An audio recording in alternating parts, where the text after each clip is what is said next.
And the reason why I wanted to start off with this is because a lot of people who know me know that I'm a man who likes to do things very strategically. I'm a person who likes to operate within the world that I know things can be executed in just by trial and error. But I'm going to show you guys why my thought process is this way. If you guys are looking at the thumbnail today, that gentleman in the middle is Pastor Harry Blake. He was our pastor as we grew up in the city of Shreveport in Allendale. He pretty much took care of the city, man. He was a huge activist. He marched with Malcolm X, Martin Luther King.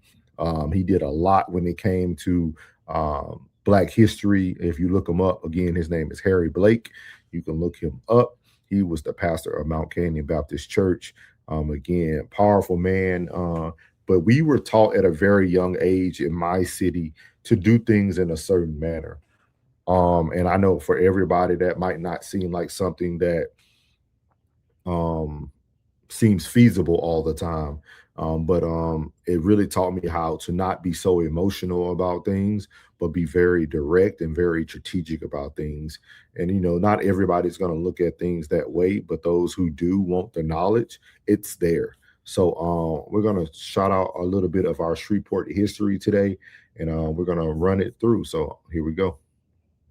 The Black history of Shreveport, from Reconstruction to right now. Shreveport, Louisiana. If you only look at headlines, you will miss the truth. If you only look at crime statistics, you will miss the architecture. If you only look at politics today, you will miss the blueprint that was drafted more than 150 years ago. Because Black history in Shreveport did not begin with protests. It began with power. It began with ownership. It began with a man named Cesar Carpentier Antoine, C.C. Antoine, the first architect. Before there were modern council meetings, before there were mayoral elections debated on Facebook, before there were first Black headlines in the 2000s, there was Antoine, a Union Army captain, a businessman, a landowner in Shreveport, a Louisiana state senator from Caddo Parish, and eventually in 1873, the 13th lieutenant governor of Louisiana. Let that sit for a second. 1873. Less than 10 years after slavery officially ended, and a Black man with ties to Shreveport was sitting in statewide executive office. That is.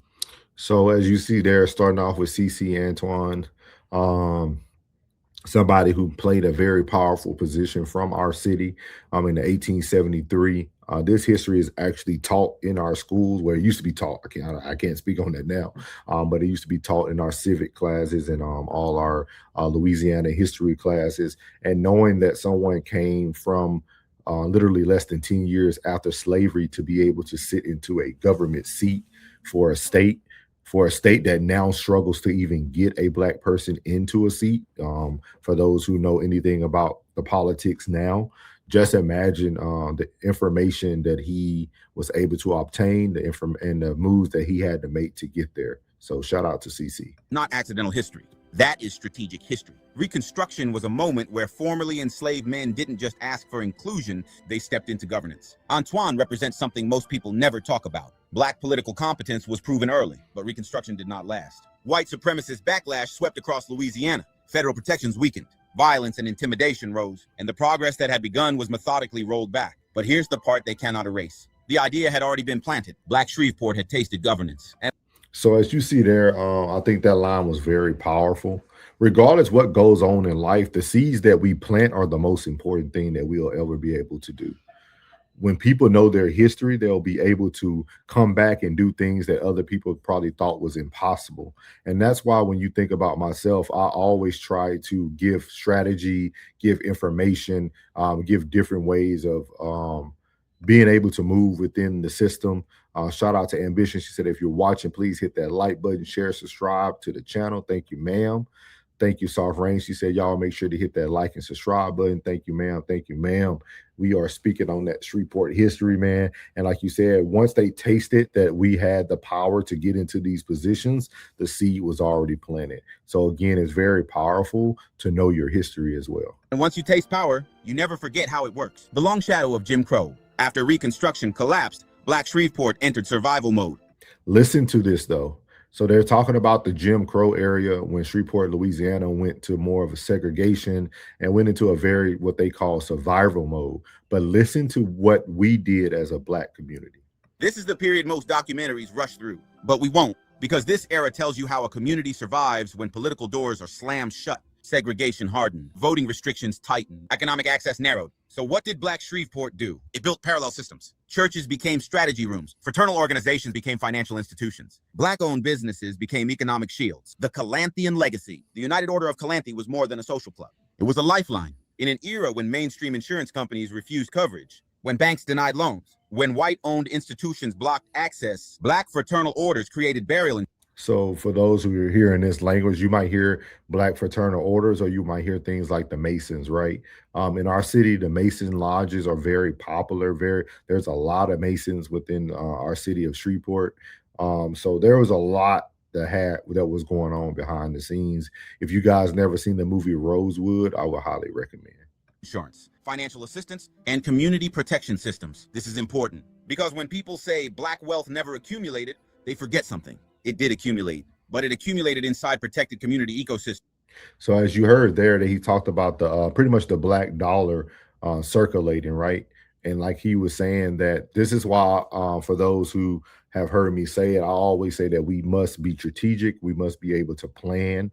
And the plan is not about ending worldwide disasters, right? That's why I started this new show on Sundays talking about my city, right? Because they say if you don't sweep around your door, you can't go sweep around others. And we have a lot of people who think they have the answers for the world, but they're not even fixing their city that they're sitting right in. So I wanted to even not be someone pointing at others and then having three fingers pointed back at me. So I'm going back to actually educate and talk more about my city and where I come from. And this talked about the protection of the community ecosystems, right? That dollar circulated within their walls, right? That's why supporting Black ownership, supporting Black businesses, things of that nature still exists. And it doesn't have to be worldwide, right? You don't have to have a big web page to go and be the best hat maker or be the best shoe shiner or be the best clothes maker. All these things can be done within your own ecosystem. Often outside mainstream record books. Mutual aid wasn't charity. It was strategy. It was economic sovereignty under restriction. And Shreveport had it. Civil rights. Shreveport. Strategy under pressure. When the 1950s arrived, a new phase of the struggle began. This wasn't about parallel systems anymore. It was about integration. It was about dismantling barriers, and that required courage. Dr. C.O. Simpkins, strategist, not symbol. Dr. C.O. Simpkins was a dentist. But in Shreveport, that profession meant something different. It meant you had an office, and an office meant you had a meeting space, and a meeting space meant you could organize. He was part of the machinery of civil rights. So think about this, guys. For those who are watching, I appreciate those who are watching.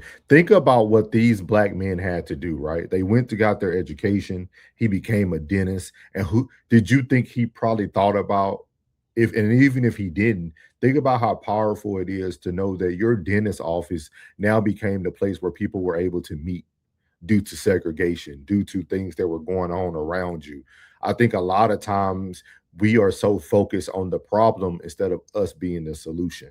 And I always tell people, that's why for myself, when I talk about my military career, yes, I could blame everything around me, or I can study harder and make rank. Because once I made rank, I was able to then influence those who look like me. They didn't have an office or a safe space to come talk to. And that's how I look at life even still to this day. And it's not just because of like the things I experienced in the military, but this is also part of my history, part of my heritage, part of the things that I was brought up around. And you're going to see that it hit very, very close to home in just a second. Northwest Louisiana. He worked alongside national movement leaders. He endured violent backlash and intimidation because civil rights in Shreveport was not gentle. It was resisted. The myth that the South quietly accepted desegregation is exactly that, a myth. Shreveport's progress came with pressure, and Simpkins understood something powerful. Change requires structure. He didn't just...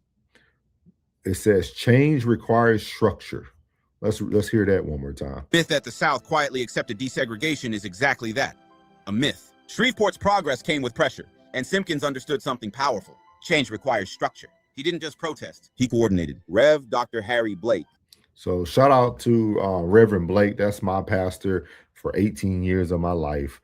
Pastor Harry Blake. We didn't always see eye to eye. He is in heaven now, but he was a man of importance in our city of Shreveport, Louisiana. He did a lot when it came to the civil rights movement, but he did even more. He educated us who were in the building under that covering about how to organize, how to be strategized, how to come together. And one of the things that we did notice, and one of the things that he educated us on very fast, is a lot of the people who look like you will be against those that look like you, because nobody wants to take the time to be patient and understand that we must sow seeds and be strategic. There's no movement that has been successful that started overnight. Everybody has to be working together. Everybody has to have the same vision. Doesn't mean we're going to agree on everything, but when it comes to change, you must have structure. And we have heard that multiple times today. The pulpit as power. Mount Canaan Baptist Church. If those walls could speak, they would tell stories of whispered strategy sessions, late night planning, and sermons that were coded calls to action. Churches in Shreveport were not passive worship spaces. They were political engines. The pulpit became a platform for dignity, discipline, and defiance. I can tell you this with my own eyes. The first time I ever seen a white man come into our church, I went to Mount Canaan Baptist Church on Austin Street, 1600 Austin Street, or 1500 Austin Street. The first time we had a white man in our church, I probably was already 14 or 15 at that time. That was the first time I ever seen a white person in our church at all. Like, I'm talking about come to the door of the church, come drive around the church. It was the first time. We used to have a amusement park in the city called Hamels Park. We had an amusement park in Shreveport, Louisiana. And I remember at the time, the white gentleman, I can't think of his name, but he was running for a politician seat. But I want to say that he had to, for him to come into the church, I'm sure he paid a heavy ransom to try to get the votes of those. And for, at that time of my life, for a white man to walk into our church also meant that our pastor had a form of relationship with that person and had trust in that person. So again, I'm gonna have to try to find out who that was, but I was probably 13 or 14 the first time I ever seen a white person actually enter our church walls. So Black leadership in Shreveport has always carried a spiritual backbone. Faith wasn't just religion, it was resistance. Ann Brewster, history's unsettled questions. Ann Brewster's name carries weight. Her 1964 death has remained part of community memory for decades. Official conclusions exist, but memory also exists. And sometimes history isn't just about what's written in reports. It's about what lingers in a community's spirit. Her story reminds us of something uncomfortable. The civil rights movement in Shreveport carried real risk. Organizers were not protected. Pressure was not abstract. Fear was not theoretical. Progress required bravery. Culture as power, the municipal auditorium era. In the 1960s and 70s, Shreveport became part of a Southern performance corridor. The municipal auditorium hosted artists traveling through Louisiana. Black audiences filled seats. Touring circuits brought revenue. Performance created economic circulation. Music wasn't just entertainment. So think about this. If you go see the Shreveport Municipal Auditorium now, it would be unrecognizable. It would be unrecognizable at this point. And with that being said, that lets you know that history is not passed on. The importance of history is not passed on. Shout out to our girl, Soft Rain 999. She said, for the collection plate, love the new show. Thank you, ma'am. I'm going to let you guys hear a little bit of the new song that goes with this show. Y'all can shout out Soft Rain for a sample of the new soundtrack. Here we go. Welcome to the city. Yeah, Souls of Thought. 5150. Ratchet City. Shreveport. Louisiana. Hey, let's ride. Welcome to the city where the real ones grew. Red dirt on my boots, got Louisiana roots. If I'm talking about the world, gotta start where I stand. Building up my people, put the future in our hands. Ratchet City raising, now it's time to give back. Every story got a voice, every voice got facts. This ain't just the news, this the city's own truth. Welcome to the weekly news. Welcome to the roots. Ay. Before I point a finger, I'ma sweep my own porch. Can't carry the flame if you don't protect the torch. Can't carry the flame if you don't protect the torch, man. And that's what we're doing here on the Sunday News, Shreveport News. Thank you, Soft Rain. I promise to give you back all those tokens once you get monetized. For those who don't know, y'all, make sure y'all follow Soft Rain. She will be going live this afternoon in probably about an hour for her weekly Radar with Rain, doing news as well, in a different form. But make sure y'all tap in over there. If you want to put it into the chat, Rain, I'll make sure everybody sees it. It was economic stimulus. It was identity reinforcement. It was proof that Black excellence could not be confined to segregated backrooms. Culture is often underestimated in political history, but culture moves consciousness. And consciousness moves policy. We're only at the midpoint of this story because what we've covered so far, Reconstruction, Jim Crow survival, civil rights strategy, cultural expansion was foundation. The modern political transformation is next. And that's where this story becomes contemporary. Part 2, modern power, builders, and the living era. The executive shift. History does not move in straight lines. It expands. It contracts. It reorganizes. And after civil rights legislation reshaped the legal landscape of America, Shreveport entered a new era, the era of institutional access. But access is not the same as control. And representation is not the same as transformation. That distinction matters. Cedric Glover, breaking the mayor. So that is Cedric Glover, man. Cedric Glover, everybody know the Glover family in the city. That is a beautiful rendition picture of downtown Shreveport, Louisiana. Him breaking into and he stayed the mayor for a long time. Cedric Glover did a lot for the city.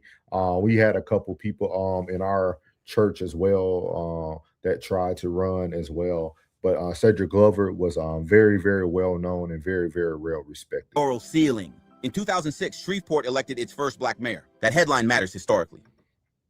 2006, we finally elected our first Black mayor. And think back to the original part of this video. We had a Black governor in 1873. We elected our first governor in 2006. That was only 2 decades ago, guys. Only 2 decades ago. And this is why I always speak about being strategic and having a plan is so important. The things I say aren't not just for me to sound like I don't want to support or don't want to be part of the group. I'm just someone who has learned from our history how things must go for you to get into those seats so that you then can make expansion and change and be the point, not just have access, but be the actual access that people need. But psychologically, it matters even more. For generations, executive power in southern cities symbolized exclusion. So when Cedric Glover took office, the symbolism was obvious. But symbolism is easy. Administration is not. Executive leadership means budget control, department oversight, public safety direction, economic development negotiation. It means responsibility. And when a community elects its first Black mayor, expectations multiply. Glover's era signaled something deeper. Black leadership in Shreveport was no longer peripheral. It was central. Ollie Tyler, gender and power expansion. When Ollie Tyler, another one. Tyler became mayor, another boundary shifted. The first Black woman mayor in Shreveport. This wasn't just racial progress, it was gender progression inside Black political leadership. Now, psychologically, here's what's important. When representation expands, scrutiny expands with it.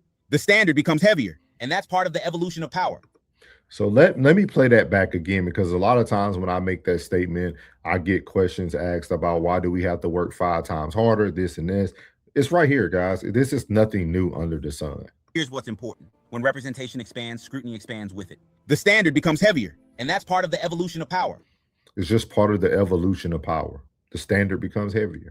Public safety and control of force. For much of Southern history, policing structures were enforcement arms of segregation. So when we analyze modern leadership in that arena, we have to understand the weight of that institution. Sheriff Henry Whitehorn, first Black sheriff of Caddo Parish, former Louisiana State Police Superintendent, former Shreveport Police Chief. That resume matters because public safety leadership requires institutional knowledge, political balance, command presence, trust management, representation in law enforcement leadership in the South.